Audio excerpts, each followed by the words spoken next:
후서 2장 1절에서 17절입니다. 오늘은 하브루타를 하지를 못하고 우리가 지금 이 진도가 조금 새벽 시간에 쳐졌는데 오늘은 데살로니가후서 2장 1절 17절 본문 강해 설교를 하도록 하겠습니다. 데살로니가후서 2장 1절 형제들아 우리가 너희에게 구하는 것은 우리 주 예수 그리스도의 강림하심과 우리가 그 앞에 모임에 관하여 영으로나 또는 말로나 또는 우리에게서 받았다는 편지로나 주의 날이 이르렀다고 해서 쉽게 마음이 흔들리거나 두려워하거나 하지 말아야 한다는 것이다. 자, 제가 읽으면서 조금 단락 설명을 하면서 나중에 그렇게 보겠습니다. 자, 보세요. 자, 예수님이 강림하신다. 그러니까는 이 편지를 첫 번째 편지에 주님의 강림에 대해서 강력하게 말씀을 가르쳤잖아요. 그러니까는 이 데살로니가 교회가 그 말씀을 받고 너무 지나치게 주님의 재림에만 초점을 맞췄다가 또 어떤 사람들은 그것을 예수 그리스도의 강림하심과 우리가 그 앞에 모임에 관하여, 이게 데살로니가 전서잖아요. 어떻게 모입니까? 주님이 강림하실 때 죽은 자들이 먼저 일어나고 산 자들도 변화해서 공중에서 주님 앞에 만나죠. 주님과 만나잖아요. 그걸 이야기하는 거예요. 그 모임에 관하여 영으로나 또는 말로나 또는 우리에게 받았다는 편지로 주의 날이 이르렀다고 해서 쉽게 마음이 흔들리거나 두려워하거나 하지 말아야 한다는 것이다. 매일 성경 이 해석 제목 그 아래에 보면 주의 날이 이미 왔다는 잘못된 가르침 때문에 데살로니가 교인들이 혼란스러웠습니다. 이제 곧 주님이 오니까는 세상 하는 일도 다 내려놓고 그냥 주님의 재림만 기다리고 굳이 땀 흘려가 일할 거 뭐 있냐. 곧 주님 오실 텐데 뭐 지금 주님 오시면 지금 실컷 일해봤자 추수도 못하고 그럴 텐데 아마 그런 혼란이 있었던 것 같아요. 자, 거기에 대해서 사도 바울이 하는 말씀입니다. 3절에서 우선 3절 4절 주님이 나타나기 전에 먼저 되어질 일들이 있다는 겁니다. 3절입니다. 누가 어떻게 하여도 너희가 미혹되지 말라. 먼저 배교하는 일이 있고, 배교한다는 것은 교회가 주님을 배반하는 거예요. 교회는 교회인데 교회가 주님의 말씀을 따르는 것이 아니라 교회가 타락되는 경우예요. 먼저 배교하는 일이 있고 저 불법의 사람 곧 멸망의 아들이 나타나기 전에는, 자, 저 불법의 사람 멸망의 아들 가는 것은요, 이게 뭐냐 그러면은 멸망할 운명을 가진 불법한 자예요. 이걸 따라가면 지도 멸망하고 이거를 따라가는 거예요. 이걸 따라가는 사람은 다 멸망하게 될 거예요. 멸망하게 될 거예요. 그가 나타나기 전에는 그 날이 이르지 아니한다. 4절 읽으세요. 그는 대적하는 자라 신이라고 우리 것과 신장을 것에 대하여 그 이의 자리를 높이고 하나님의 성전에 앉아 자기를 하나님이라고 되세우느니라. 소위 적그리스도라는 존재가 나타나가지고 자기를 하나님의 자리에 앉혀가지고 교회가 그걸 따라가면서 많은 교회가 그리스도의 교회가 아니라 사탄의 교회가 되고 배교하게 되는 거예요. 5절입니다. 내가 너희와 함께 있을 때 이 일을 너희에게 말한 것을 기억하시면, 바울이 이걸 많이 가르쳤어요. 내가 너희와 함께 있을 때 이 일을 너희에게 말한 것을 기억하지 못하느냐. 너희는 지금 그로 하여금 그의 때에 나타나게 하여 막는 것이 있는 것을 아나니 불법의 비밀이 이미 활동하였으나 지금은 그것을 막는 자가 있어 그 중에 옮겨질 때까지 하리라. 그때 불법한 자가 나타나리니 주 예수께서 그의 기운으로 그를 죽이시고 강림하여 나타나시고 깨하시리라. 악한 자의 나타남은 사탄의 활동을 따라 모든 능력과 표적과 거짓 기적과 불의의 모든 속임으로 멸망할 자들이 있으니 이는 그들이 진리의 사랑을 받지 아니하며 구원을 받지 못함이라. 이러므로 하나님이 미혹의 역사를 그들에게 보내사 거짓 것을 믿게 하심은 진리를 믿지 않고 의를 좋아하는 모든 자로 하여금 심판을 얻게 하려 하심이라. 주께서 사랑하시는 형제들아, 우리가 항상 너희에 관하여 마땅히 하나님께 감사할 것은 하나님이 처음부터 너희를 택하사 성령의 거룩하게 하심과 진리를 믿음으로 구원을 받게 하심이니, 이를 위하여 우리의 복음으로 너희를 부르사 우리 주 예수 그리스도의 영광을 얻게 하려 하심이라. 그러므로 형제들아, 굳건하게 서서 말로나 우리의 편지로 가르침을 받은 전통을 지키라. 우리 주 예수 그리스도와 그를 사랑하시고 영원한 교와 좋은 소망을 은혜로 주신 하나님 우리 아버지께서 같이 너희 마음을 위로하시고 모든 선한 일과 말에 굳건하게 하시기를 원하노라.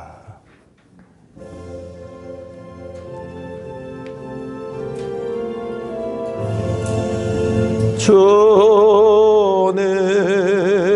우리의 마음을 여시어 말씀을 깨닫게 하옵소서. 아멘.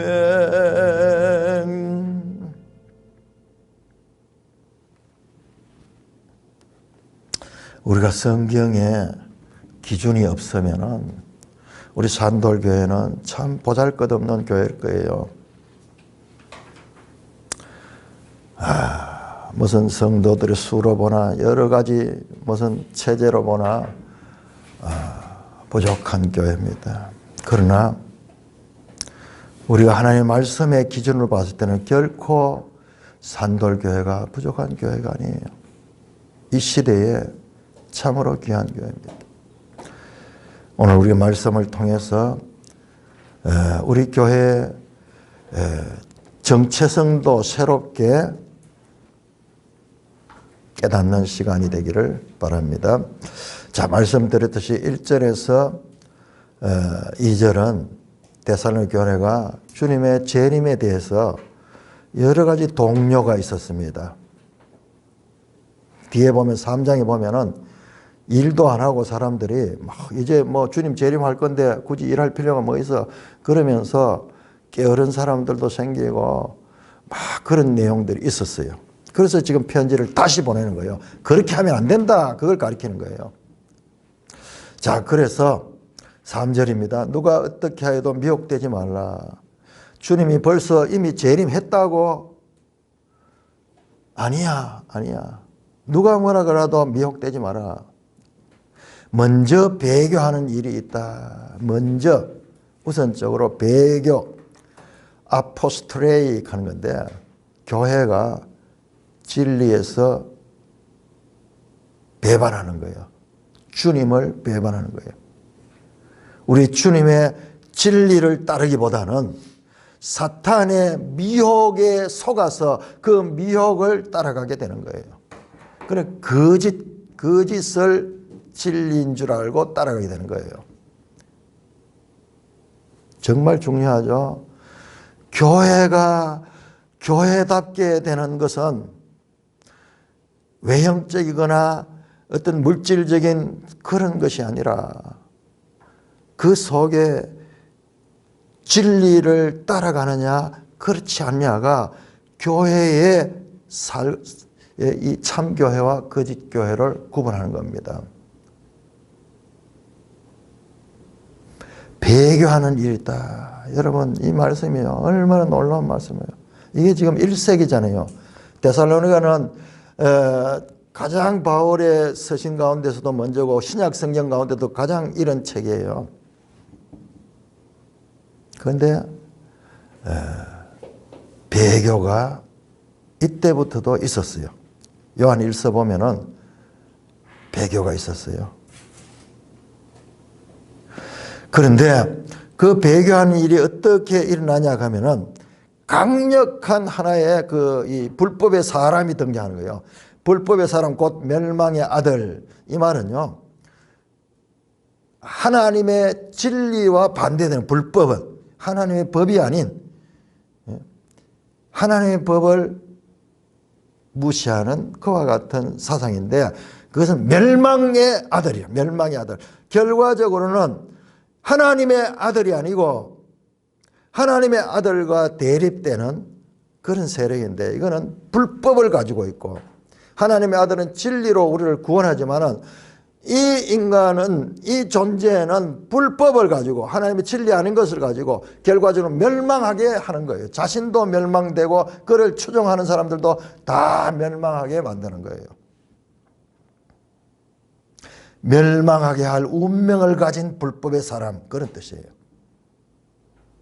그러니 이 불법의 사람을 따라가면 멸망하게 되는 거예요.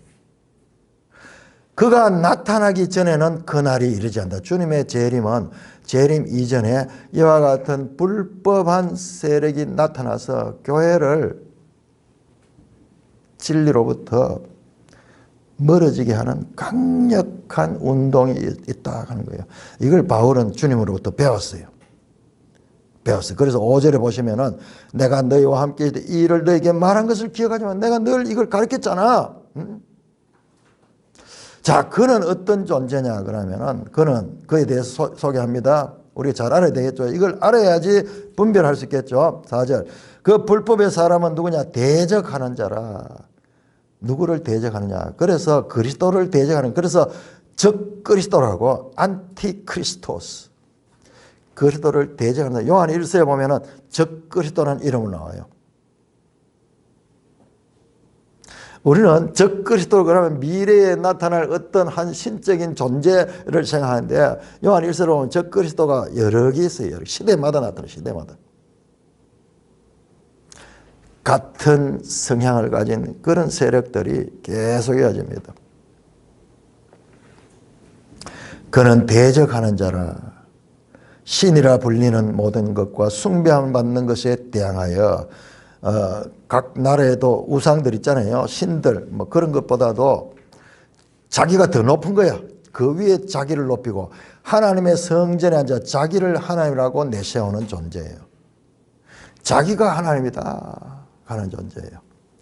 자, 자기가 하나님이라고 내세우는 존재는 구약 성경에 이미 나와 있어요. 자, 우리 한번 찾아볼까요? 에스겔 28장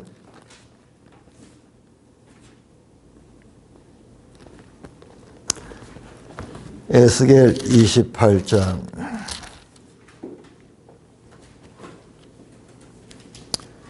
에스겔 28장 2절 한번 보세요. 이건 유명한 성경 구절, 구약 성경의 사탄에 대해서 가르치는 두 개가 하나는 에스겔 28장, 하나는 이사야 14장입니다. 에스겔 28장 2절 같이 읽겠습니다. 시작. 인자야 너는 두로 왕에게 이르기를 주 여호와께서 이같이 말씀하시되 네 마음이 교만하여 나는 신이라 내가 하나님의 자리 곧 바다 가운데 앉아있다 하도다. 네 마음이 하나님 마음 같은지 할지라도 너는 사람이요 신이 아니거늘. 자, 이 두로는 구약시대 때 이게 무역으로서 많은 이 부를 축적했던 나라예요. 이게 페니키아예요. 페니키아. 그 역사에 유명한 그 페니키아 상인들이 그 배를 타고 무역을 하면서 전 지중해를 다니면서 많은 돈을 벌어요. 이 두로 왕이 아주 교만해져 가지고 자기가 신이다 그러는 거예요. 자기가 신이다. 하나님의 자리에 앉다 그래요. 그를 향하여 하나님께서 네가 하나님 같은 찰지는 네는 사람이다. 신이 아니다. 거짓하지 마라. 다시 한번 9절 보세요. 9절. 너가 너를 죽이는 자 앞에서도 내가 하나님이라고 말하겠느냐? 너를 치는 자 앞에도 사람일 뿐 신이 아니다. 하나님 앞에 가면은 이거는 거짓이 통하지 않는 거예요. 그래서 교만한 인간이에요. 교만. 자, 이런 인간이 또 나오는데 이사야 14장. 이사야서 14장.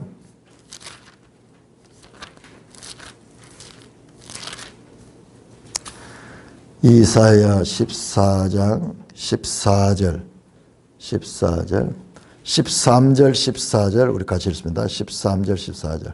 시작. 너가 너 마음에 이르기를 내가 하늘에 올라 하나님의 뭇별 위에 내 자리를 높이리라. 내가 북극 지폐의 산 위에 앉으리라. 가장 높은 구름에 올라가 지극히 높은 이와 같아지리라 하는도다. 그러나 이제 네가 쏠 곳 구덩이 맨 밑에 떨어짐을 당하리로다. 이게 누구냐 하면 이거는 바벨론 왕이에요. 바벨론 왕. 바벨론은 그 당시에 군사적으로 정치적으로 세계를 지배하던 나라고 두로는 경제적으로 지배하던 나라인데 그 나라의 왕들이 교만해지는 거예요. 교만해서 자기들이 신인 것 같이. 이들이 사탄에 사로잡힌 자들이야. 사탄은 교만하게 만들어요. 사람을. 우리 한번 보세요. 창세기 3장에서도 뱀이 싹 들어가니까는 교만해지고 내가 하나님같이 되리라. 네 눈이 밝은 하나님같이 되리라. 그러니까는 뭐 솔깃해가지고 선악과를 먹어버리잖아요. 바로 그게 사탄의 역사를 따라 사람이 그렇게 미혹되는 거예요. 그러니까는 이런 존재가 등장한다. 5절에 내가 너희에게 이 일을 너희에게 말하고 바울은 이 내용을 자세히 알고 있는 거예요. 앞으로 어떻게 될 것을 바울은 이걸 어떻게 알아요? 친히 예수님부터 바울은 따로 가르침을 받았어요. 그 바울이 그걸 잘 드러내지 않는데 삼청천에 갔다 오고 그 다음에 내가 너희에게 전한 것은 주께 받은 것이니 그런 표현이 많이 나와요. 자세히 보면은 이 성경 이외에도 성경에 기록되지 않는 내용들도 주님으로부터 친히 배웠던 그런 내용들이 있습니다. 그래서 바울은 교회 시대에 이와 같은 앞으로 이 어려움들이 있을 것이다. 그냥 박해만 있는 것이 아니라 진리가 공격받는 그런 때가 올 것이다.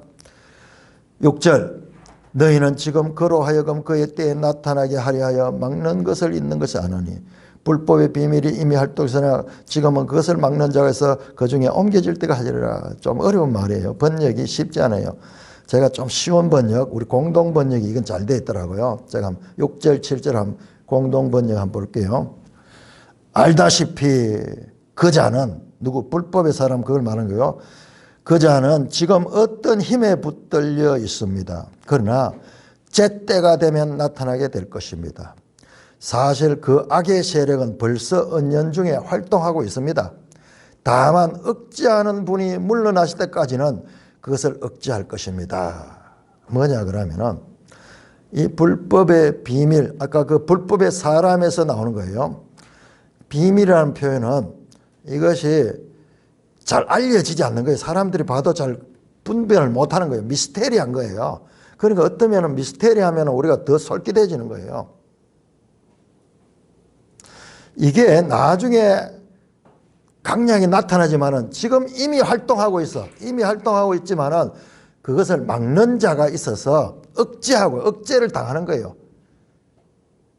그럼에도 불구하고 지가 이미 불법이 활동하고 있는 거예요.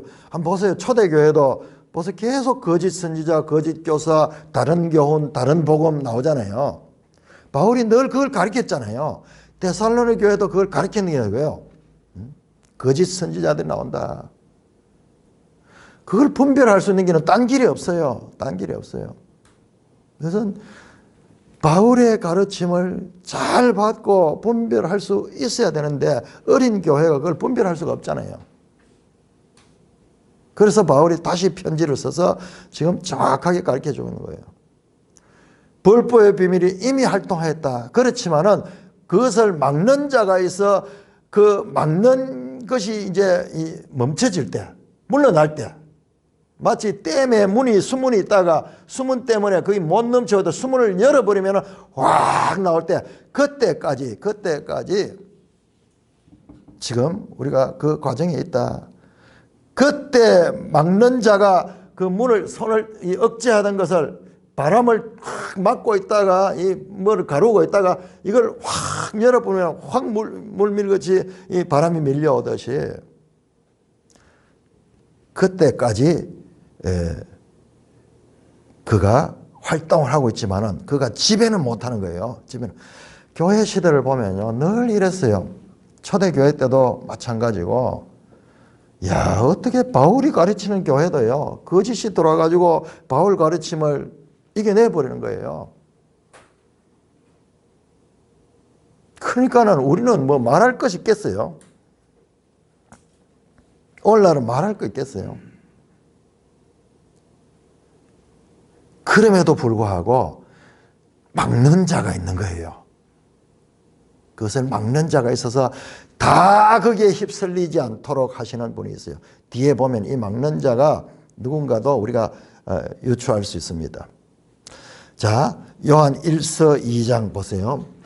제가 이거 데살로니가를 보니까 요한서 신과 밀접한 연관을 가 있어요. 요한 1서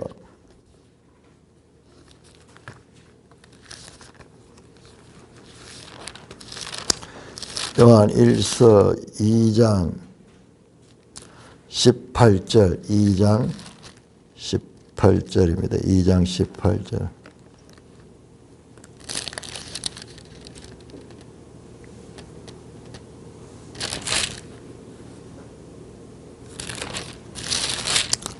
요한일서 2장 18절 같이 읽습니다. 시작.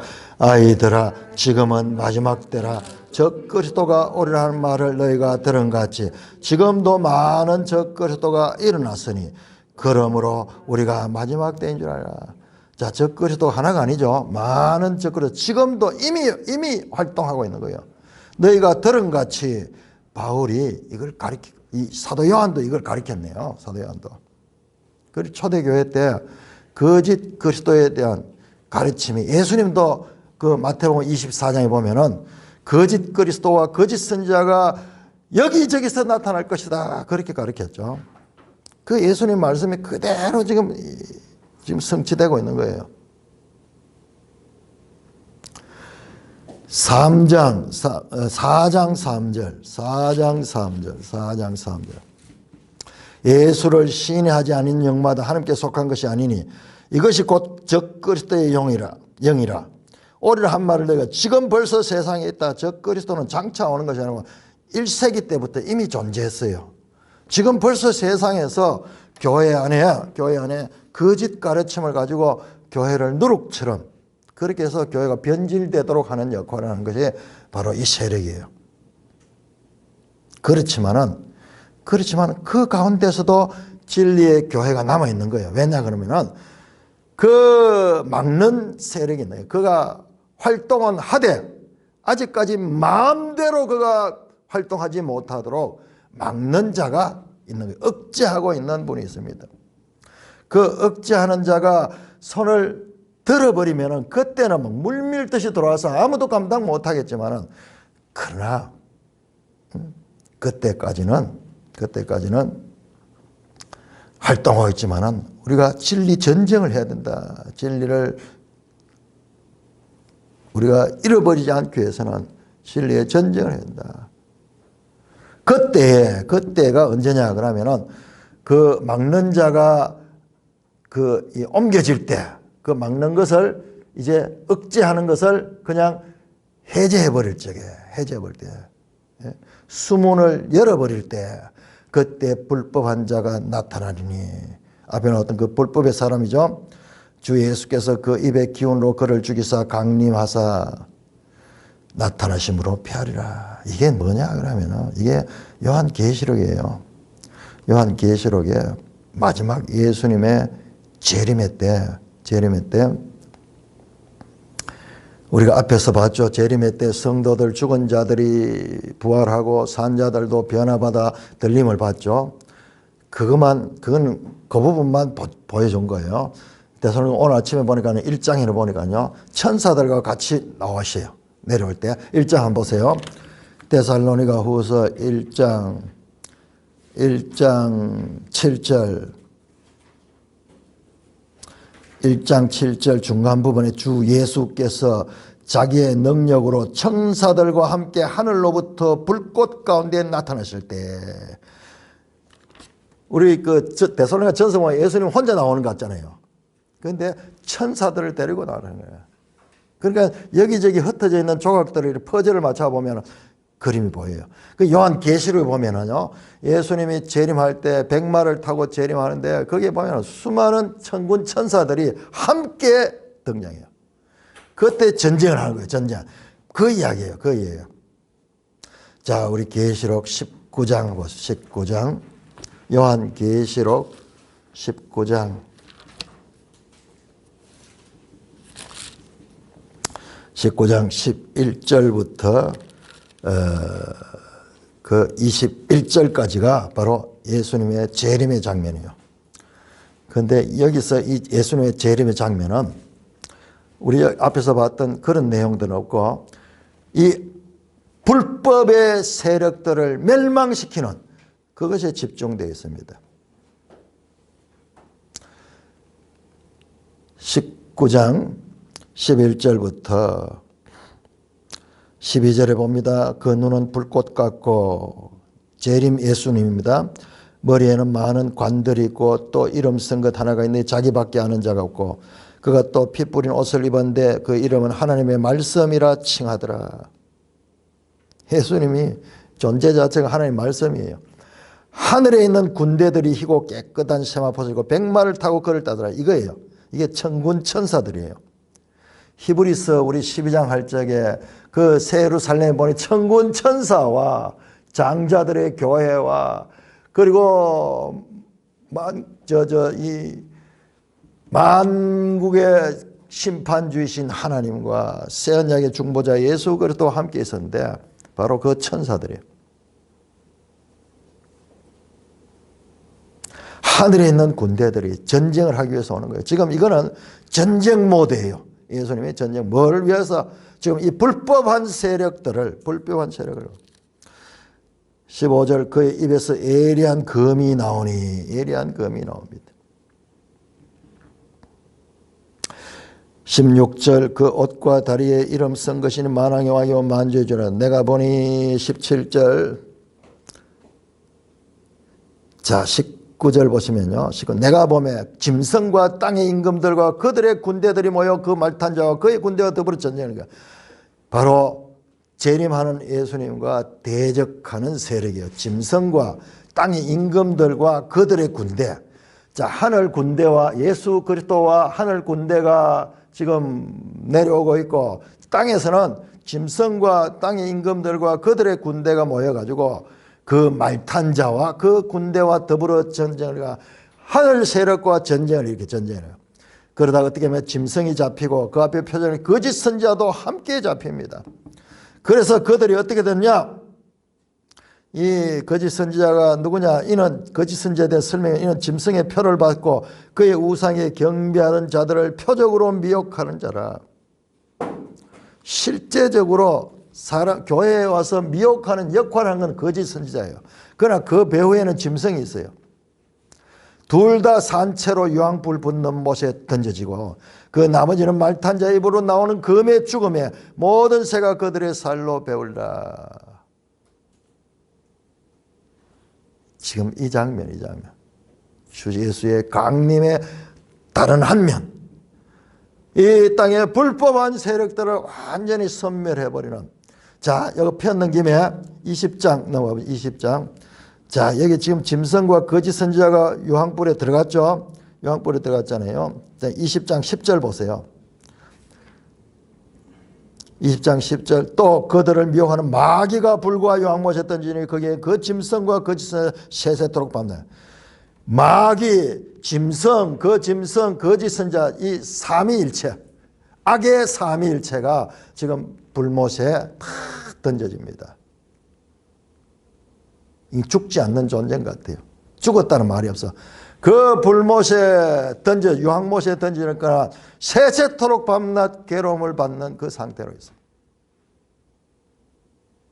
바로 멸망의 아들이 처하는 이 결과입니다. 자, 다시 본문으로 돌아서 자, 그 내용이에요. 주 예수께서 데살로니가서 2장 8절이죠. 주 예수께서 그 입의 기운으로 그를 죽이시고, 계시록 나오죠. 그 말탄 자의 입에서 검이 나와요. 그 입에. 입으로부터 나오는 검에 그 입의 기운으로 그를 죽이시고, 강림하여 나타나면서 어떻게 한다? 폐하신다. 그것들을 다 없애버려. 다 없애버려. 다 없애버려. 이게 주님의 재림의 또 하는 면이에요. 또 한 면.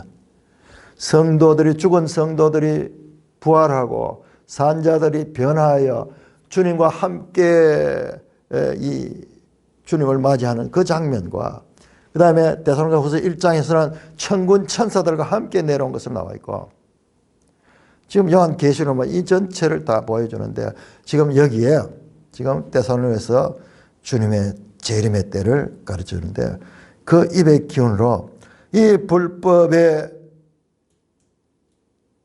사람 곧 멸망의 아들을 폐하는 장면이야.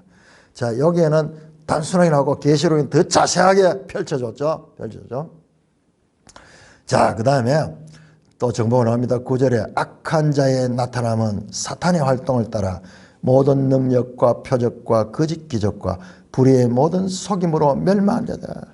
자, 그러니까 이거는 이제 이때 강림에서 끝나는데, 그 끝나기 전까지의 이 시대, 교회 시대, 그때 이 악한 자가 나타나서 어떻게 교회를 혼미하게 하는가, 혼미하게인가를 설명하는 거예요. 그럼 우리도 지금 여기에 속하는 거예요. 악한 자의 나타남은 그 배후에 뭐냐? 사탄의 활동이 있어. 사탄의 활동이 있어.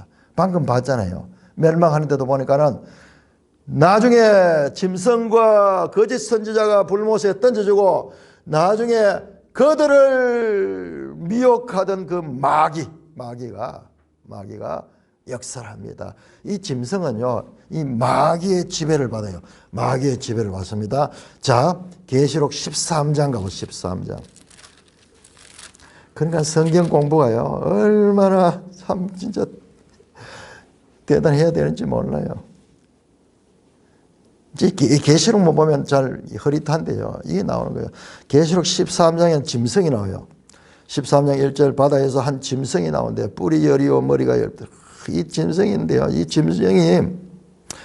짐승이요, 어떻게 이 짐승이 이 땅에서 힘을 가지느냐. 2절에 보시면 내가 본 짐승은 표범과 비슷하고 그 발은 곰에 벌려갖고 입은 사자입 같은데 용이 자기의 능력과 보좌와 큰 권세를 그에게 줬다.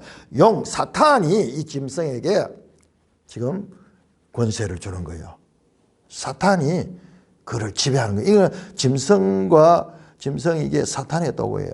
또 한 짐승이 나오는데요, 11절에 보면 내가 보면 또 다른 짐승이 땅에서 오는데, 이 짐승이 성경을 자세히 보면 이 짐승이 거짓 선지자예요. 거짓 선지자.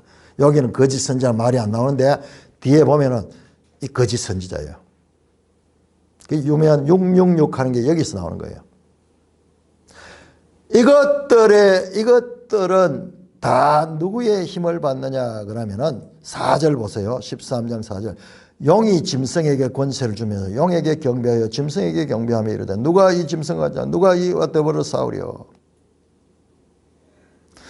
이 짐승이 과장되고 신성 모독의 말을 하는 입을 받고 42달 동안 일할 권세를 받는 자. 이 짐승이 입을 벌려 하나님을 향하여 비방하며 그의 이름과 그의 장막과 하늘에 사는 자를 비방하더라. 그야말로 적그리스도야. 그리스도를 대적하고 하나님을 대적하는 것과 같은 세력들이요. 자, 이 자들이 와서 다시 데살로니가로 가서 2장 9절입니다. 악한 자의 나타남은 보세요. 사탄의 활동을 따라 사탄이 그 배후에서 힘을 주는 거예요. 모든 능력과 표적과 거짓 기적과 불의의 모든 속임으로 멸망하는 자들이 있다. 사탄이 어떻게 능력을 가지고 나타난 거예요. 표적을 가지고 나타난 거예요. 기적을 가지고 나온 게 거짓 기적이에요. 거짓 기적. 자, 마태복음 24장 예수님께서 가르친 거 볼까요? 마태복음 24장.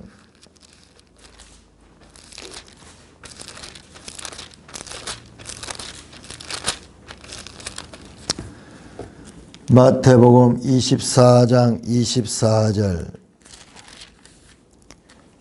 24장 24절 거짓 그리스도들과 거짓 선지자들이 일어나 큰 표적과 기사를 보여 할 수만 있으면 택하신 자들도 미혹하리라. 눈에 보이는 이 능력과 기적과 이런 걸 통해 가지고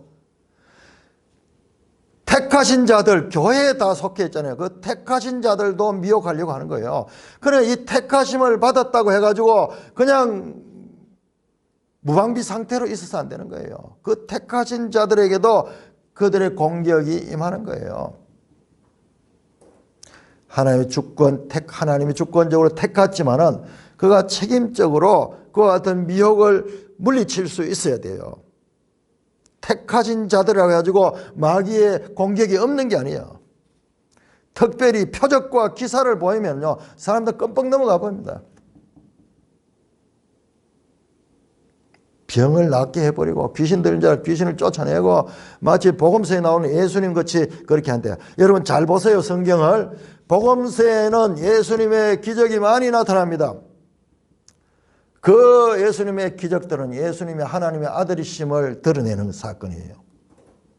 그런데 사도행전에도 드러나요. 사도행전 초대교회 사도들에게 큰 능력이 임했습니다. 그러나 그 이후의 교회 시대는요, 그런 내용 없습니다. 주로 이와 같은 기적이나 이와 같은 신비적 체험 같은 것은 부정적으로 다뤄집니다. 여기 나오잖아요. 모든 능력과 표적과 기적도 거짓 기적이라고 했어요. 불의의 모든 속임으로 멸망하는 자들에게 있을 것이다. 이 악한 자는 이런 걸 가지고 나타나는 거예요. 그러니까 사람들이 눈에 보이는 그와 같은 것들을 보고 다 미혹되는 거예요. 다 미혹되는 거예요. 자, 미혹되는 이유가 설명됩니다. 미혹되는 이유가 이는 이유를 설명합니다. 왜 그들이 멸망하고 그들에게 이 미혹돼 가지고 멸망하게 될 것인가? 이는 그들이 진리의 사랑을 받지 아니하여 구원함을 받지 못함이라. 여러분, 이유가 나옵니다. 이유가 뭐냐 하면 이는 그들이 진리의 사랑을 받지 못하여 구원함을 받지 못함이라. 무슨 말이요? 진리가 어떻게 사랑을 해요? 여러분, 여기에서요, 우리가 놀라운 걸 느끼게 됩니다. 우리가 진리의 말씀을 추구하잖아, 그죠? 우리가 진리의 말씀을 추구하고 산돌교회 10년 동안 오면서 저는 이 늦은 나이에 목회를 하면서요, 이것 때문에 하나님께서 때를 씌웠다고 확신하고 있습니다. 제가 평신도 있을 때도 미술 사역하면서도 이 부분에서는 남다른 분별력이 있었어요. 그래서 평신도지만은 미술을 가지고도 그렇게 이 거짓을 드러내는 그런 사역들을 많이 했어요. 음악 가톨릭의 실체를 드러내는 그런 일들을 하나님께 시키시고 그 일들도 신학교 강의도 하고 그랬던 거예요. 그거 가지고 했었는 거예요.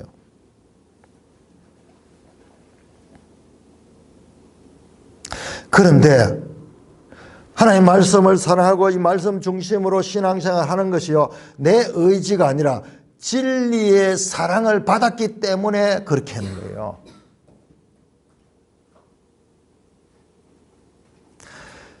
그렇지 하지 않는 자들, 눈에 보이는 걸 따라가고 사탄의 속임에 미혹되고 기적들을 행하고 무슨 영성훈련을 하지, 오늘날 교회 안에도 얼마나 그런 게 많은 게 몰라요.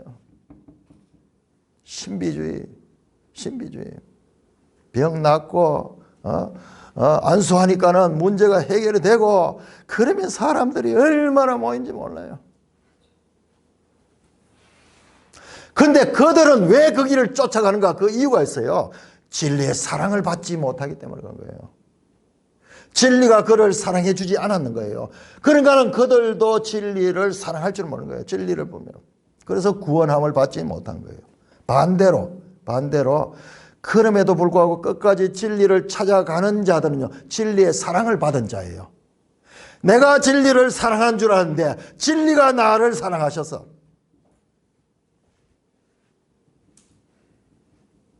그러니까는요, 보세요. 11절 이러므로 진리의 사랑을 받지 아니하니까는, 진리가 없으니까는 눈에 보이는 그걸 따라가는 거예요. 그러니까 하나님께서 하나님이 미혹의 역사를 그들에게 보내사 거짓 것을 믿게 하는 거예요.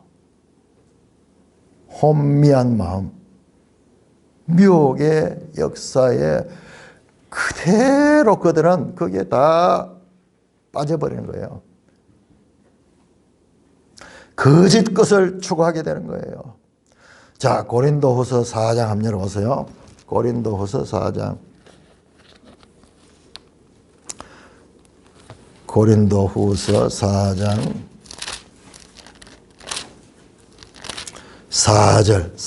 4절 보세요. 4장 3절부터 3절 4절. 만일 우리 복음이 가리었으면 망하는 자들에게 가려진 것이다. 진리의 말씀이 가려진 자는요 멸망이에요. 멸망. 자, 그 중에 보세요. 이 세상의 신이 사탄이죠. 믿지 아니하는 자들의 마음을 혼미케 하여 그리스도의 영광의 복음의 광채가 비치게 못하니니 그리스도는 하나님의 형상이다. 사탄은요 계속 공격하는 거예요. 공격하는 어떻게 하냐? 믿음, 말씀 이외의 것, 말씀 말고 말씀 이외의 것으로 미혹해가지고 하나님을 잘 믿는 것이 종교성은 가지되 진리에서만 멀어지게 하는 거예요.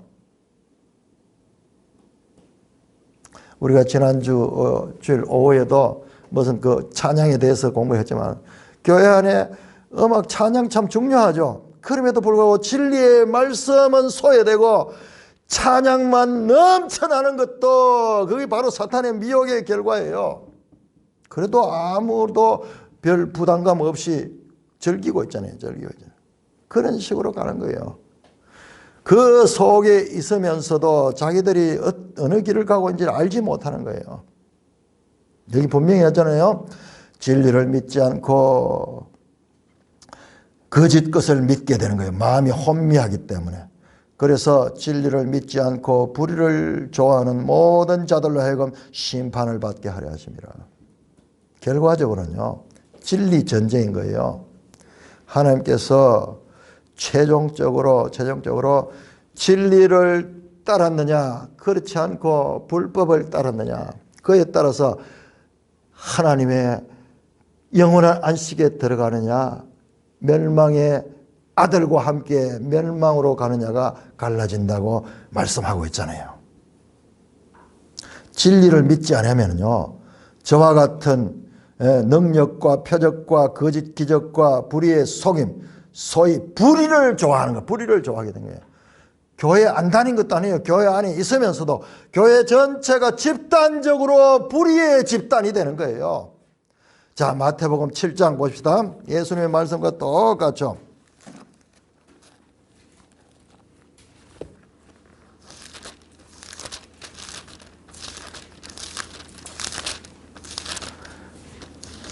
마태복음 7장. 여러분 보세요. 예수님께서 계속 이 가르치잖아요. 7장 15절 거짓 선지자들을 삼아라.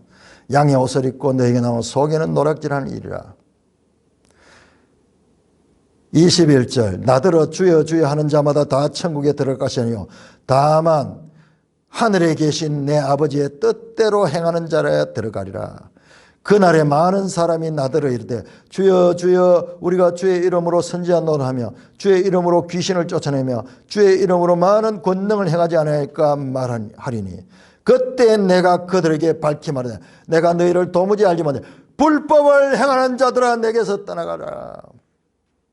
하나님의 말씀이 아니에요. 바로 이 불법의 사람을 따라가는 자예요. 그들은 눈에 보이는 능력과 이적과 이와 같은 표적들, 드러나는 것들, 귀신도 쫓아내고 선지자 노릇도 하고 많은 사람들의 추종을 받는 목사일 수도 있고 교회 지도자일 수 있습니다. 그들을요 불법을 행하는 자들아 내가 너희를 도무지 알지 못한다. 그러면서 하시는 말씀이 20절 그러므로 누구든지 나의 이 말을 듣고 행하는 자는 이 말을 듣고 행하는 자와 자기 생각을 따라가는 자와 진리의 사랑을 받는 자와 불의에 휩쓸려 넘어가는 자를 바로 구별하는 거예요. 그러니까 하나님의 구원의 경륜이에요. 내 이걸 보고 놀랐는 것이요. 자, 여러분 보세요. 하나님께서 구원하는데 여러분 이 교회 이야기입니다. 이거는 교회에 속하는 안 믿는 자는 말할 것도 없고요. 교회 안에 마지막에 교회 안에 배교가 있나요? 배교. 교회 역사를 보면요, 전부 그 역사예요. 중세 1000년 동안 배교를 거듭했습니다.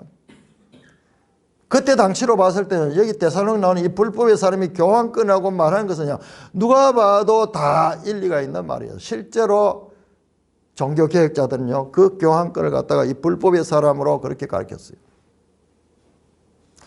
지금도 마찬가지예요. 전 세계적인 조직을 가지고 이와 같이 불법으로 사람을 미혹하는 존재는요, 저 로마 가톨릭의 교환권을 이외에는 이만한 세력이 없어요. 앞으로도 저 세력은 계속 더 영향력을 가질 것입니다. 저기에 대해서 깊이 연구를 해봐야 돼요. 한 가지 분명한, 우리가 지금 좌파 지난 5년 문재인 때 교회가 핍박당할 적에 로마 가톨릭이 했던 행동을 한번 보세요. 문재인 편에 붙어가지고 온 신부들이 거기에 줄을 대고 있었고, 진리를 쫓고자 하는 교회들은 얼마나 억압을 당했는지 몰라요. 사실 우리 시대에 그런 억압을 당할 건 상상도 못했죠. 목회자인 저 개인적으로요, 많은 어려움들이 있었어요. 그래도 우리가 그런 위기가 오나 죽으면 죽으리라는 이런 마음을 가지고 그렇게 우리가 예배도 쉬지 않고 그렇게 할 수 있었던 거예요. 정말 그런 미혹이 올 적에 참 우리 산돌교회가 대단한 교회예요. 여러분들께서 함께 해주시고 흔들리지 않으시고 그렇기 때문에 우리가 이 지난 5년을 지탱해 나올 수 있고 더 믿음 가운데 견고해질 수 있었던 거예요. 없어진 교회가 만여 개가 된다 그러잖아요. 만여 개가 된다. 어떻게 모이지를 못하게 하는데, 그러면서 길들어 가지고 무슨 온라인 예배니 그런 소리를 하다가 그렇게 됐잖아요. 마지막은 진리 전쟁입니다. 아무리 화려하고 사람들이 많이 모이고 아무리 웅장한 오케스트라를 가지고 예배를 드린다 할지라도 그 속에 진리를 사랑하느냐, 진리의 사랑을 받느냐, 아니면 진리를 무시하고 미혹의 역사를 따라 불의를 좋아하느냐. 하나님 말씀보다도 불의를 더 좋아해요. 이런 말씀 중심으로 공부를 해보니까요, 끝이 없는 거예요. 말씀이 끝이 없이 저 창조로부터 새 창조, 예수님의 재림의 때에 이르기까지 군데군데로 우리가 정확하게 공부해야 될 게 너무나 많이 있는데, 성경을 제대로 안 보면 그런 거 다 손도 안 댑니다. 늘 무슨 성공하는 이야기, 위로하는 이야기, 축복받는 이야기, 그런 이야기밖에 할 수 없는데, 그 이야기는 잠시 달콤할지 모르지만은 영원한 하나님의 심판대 앞에서는 그것은 무력한 존재예요. 불의를 기뻐했는 자들이 돼요. 12절입니다. 진리를 믿지 않고 불의를 좋아하는, 진리를 안 믿는 사람은 불의를 좋아하는 거예요. 반대로 진리를 믿고 진리를 사랑하는 자는 불의를 싫어하는 거예요. 딱 분별하는 거예요. 냄새만 맡아도 싫은 거예요. 그게. 우리가 하나님 말씀에 예민하면 예민할수록요, 설교를 듣거나 어떤 예배를 드릴 적에도 이게 진리에서 벗어날 때는 불편한 거예요. 감당하지 못하는 거예요. 그러나 오히려 그게 더 좋은 사람들이 있어. 그게 더 좋은 사람. 진리가 없으면요, 그런 게 실제적으로 더 좋아요. 진리에 생명이 있는 자는 그것이 본능적으로 싫어하지만은 그게 없는 사람은요, 본능적으로 그걸 좋아하게 돼 있어요. 다. 그러니까는 교회들이 전부 그걸 개발시키고 있는 거예요.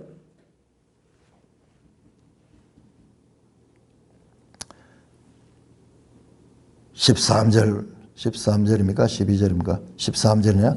주께서 사랑하는 형제들아, 우리가 항상 너희에 관하여 마땅히 하나님께 감사할 것은 하나님이 처음부터 너희를 택하사 성령의 거룩하게 하심과 진리를 믿음으로 구원을 받게 하심이니.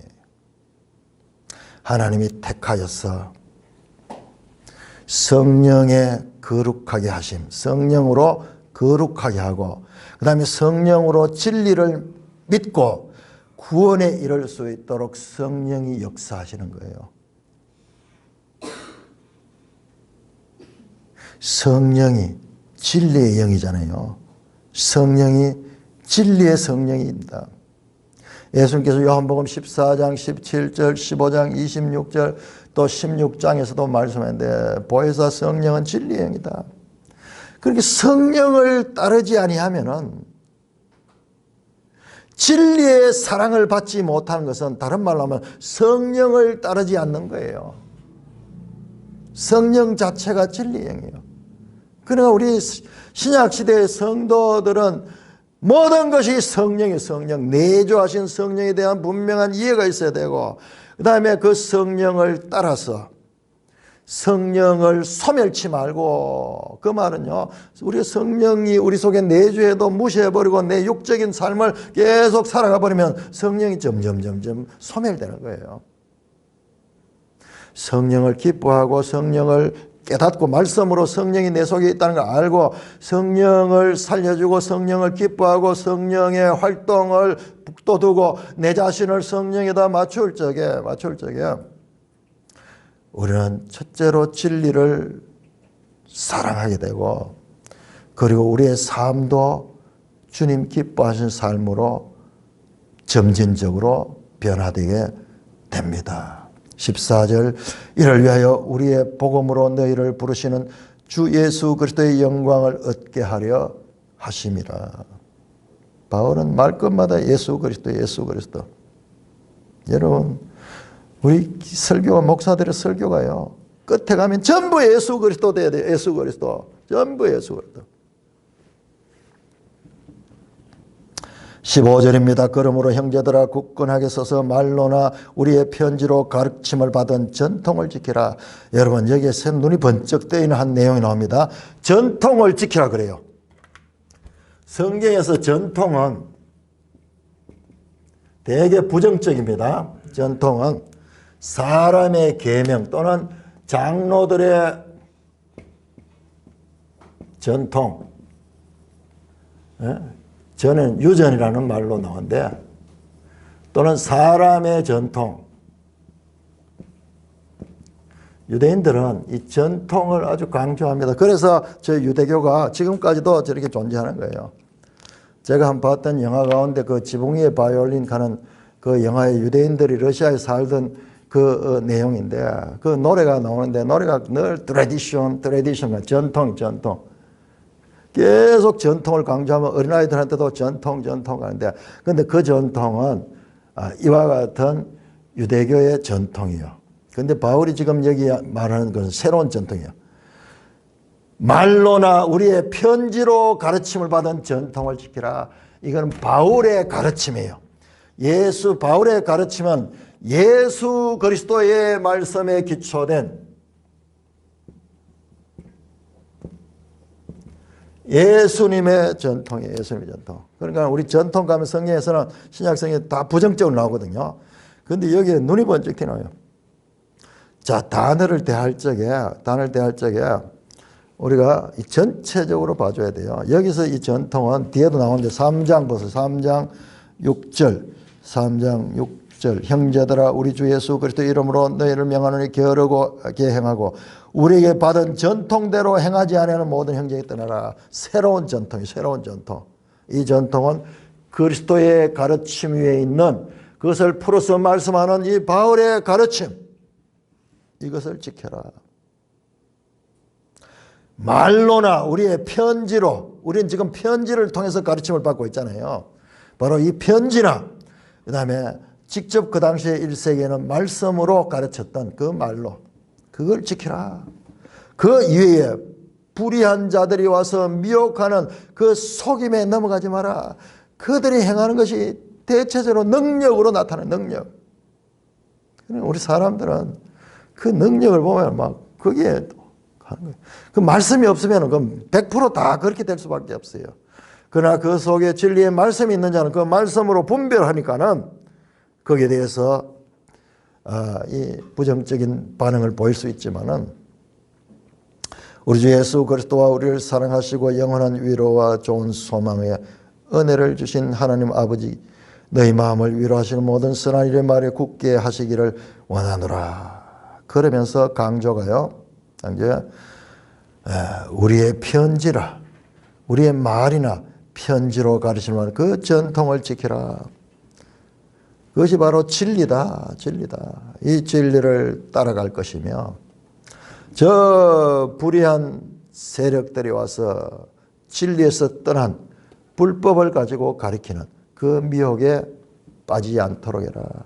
그 미혹에 빠지는 것은 그들이 진리의 사랑을 받지 못했기 때문에 그런 것이다. 그런데 그것은 보세요. 아주 신비한 이야기 나옵니다. 12절에 진리를 믿지 않고 불의를 좋아하는 모든 자들로 심판을 받게 하려 하심이라. 여러분, 진리를 믿지 않고 불의를 좋아하는 자는요, 심판을 받습니다. 이게 하나님의 경륜이에요. 그냥 예수 믿는다고 해가지고 그냥 바로 하나님 나라 들어가시라고, 그 하나님 나라 들어가기까지는 이와 같은 연단의 과정이 있어요. 진리와 비진리 가운데서 선택하며 끊임없이 진리 쪽으로 계속 자라가고 성장하며 그 진리의 사랑을 받는 그와 같은 자들이 되느냐. 아까 우리 불렀던 찬송처럼요, 참과 거짓 사이에서 계속 참을 선택하는, 우리가 처음부터 완벽하지 못하잖아요. 점점 자라면서 참을 선택하는 그와 같은 연단을 받아야 돼요. 연단을 받아요. 그렇지 않는 자는, 자, 매일 성경 한번 보세요. 해설 한번 보세요. 3절에서 8절 참 정말 놀랍게 되어 있어요. 악하고 부조리한 현실은 하나님의 실패가 아닙니다. 여러분, 왜 교회에 이런 일들이 있느냐? 있습니다. 이게 성경적이에요. 이런 교회가 왜 배도하느냐? 이런 일이 있습니다. 바울 시대도 있었는데 계속 교회 역사 동안 이런 일은 계속 있어요. 문제는 내가 끝까지 은혜에 속하느냐 문제지, 이런 일들은 반드시 있습니다. 부조리한 현실은 하나님의 실패가 아니라 하나님의 경륜입니다. 하나님은 이 가운데서 참 성도들을 구원하시는 거예요. 이 가운데서 성도들이 연단받으며 진리 가운데서 자라나며 마침내 하나님의 구원에 이르게 되는 것입니다. 이것이 하나님의 구원의 경륜이에요. 하나님이 구원하시는 방법이 그거예요. 마치 우리가 이 세상이 또 그렇잖아요. 우리가 어떤 좋은 학교를 가려고 그러면 열심히 공부를 해가 테스트를 해가지고 거기 합격한 자가 들어가는 것처럼 마찬가지예요. 우리가 히브리서 12장에 우리 히브리서 12장 한번 열어보세요. 매일 성경을 열어보세요. 매일 성경 12장. 레이기 앞에 히브리서 12장 했죠. 자, 여러분들, 내가 이걸 보고 깜짝 놀랐어요. 자, 히브리서 12장 1절에서 11절까지 가요. 11절까지가 뭐냐 그러면은, 여러분 거기 보세요. 8절입니다. 징계는 다 받는 것이 너에게 없으면 사생자여 친하리 하라. 징계받는 거예요. 이 징계라는 단어가 우리가 좀 정확하지 못해요. 이게 디시플린, 훈련이에요. 연단 받는 거예요. 연단. 거기 나오죠. 11절 보세요. 무릇 징계가 당시에는 즐거워 보이지 않고 슬퍼 보이나 후에 그로 말미암아 연단받은 자들은 의와 평강의 열매를 맺는다. 예수 믿는 길에는요, 반드시 이 길을 거쳐야 돼요. 그냥 온실 속에서 있다가 구원받는 것이 아니라 예수 믿는 사람들은 자기 나름대로 여러 가지의 어려움들이 있습니다. 그 가운데서 믿음을 끝까지 잃어버리지 않고 연단받는 자가 되어야 돼요. 그 자가 어떻게 되는 거죠? 12장이죠. 이게 12장, 자, 징계, 연단에 관한 말이 나오죠. 그 다음에 12장 22절 보세요. 12장 22절. 같은 장 안에서 먼저 징계가 있고 이 징계받아 연단받은 자들이 가는 것이 아니라 그러나 너희가 이런 곳은 시온산과 살아계신 하나님의 도성인 하늘의 예루살렘과 천만 천사와 하늘에 기록된 장자들의 모임과 교회와 만민의 심판인 하나님과 및 온전하게 된 의인의 영과 새 언약의 중보자 예수와 및 아벨의 피보다 더 나은 것을 뿌린 피니라. 새 예루살렘 성에 그 하나님 그 나라에 누가 들어가느냐? 이렇게 연단 받은 자가 들어가는 거예요. 마찬가지로 지금 데살로니가 후서도 이와 같은 과정에서 이기지 못한 자들은 불의를 좋아하고 불의를 따라갔던 자들은 그것은 멸망의 아들과 함께 멸망에 속하게 됩니다. 그들에게 주님의 재림은 심판의 날이 되는 것입니다. 궁극적으로 성경이 가르치는 무엇인가? 다른 거 아무 필요 없어요. 마지막에 가면은 참으로 그가 진리의 사랑을 받는 자였던가? 역설입니다. 진리의 사랑을 받는 자가 진리를 사랑합니다. 그러나 진리의 사랑을 받지 못한 자는 불의를 좋아하게 되어 있어요. 교회 안에 있어도 그 자들이 당하는 심판이다. 그러므로 우리는 이 땅에 있는 동안, 우리가 교회 안에 있는 동안 끝까지 이 진리에서 흔들림을 가져서는 안 됩니다. 이 산돌교회도 앞으로 제가 떠난 후에도 계속 교회는 이어져야 될 것이며, 이 교회가 진리의 반석 위에 서 있을 적에 그 오래 수명이 가면 갈수록 의미가 있지, 만약 그걸 잃어버린다면 존재 이유가 없어지는 것입니다. 우리 청년들 이런 말씀을 명심하시고, 여러분들 평생 예수 믿는다고 믿으면서 마침내 주님의 재림의 날, 그 영광의 나라로 들어가지 못하는 것보다 더 어리석고 억울한 일이 어디 있겠어요?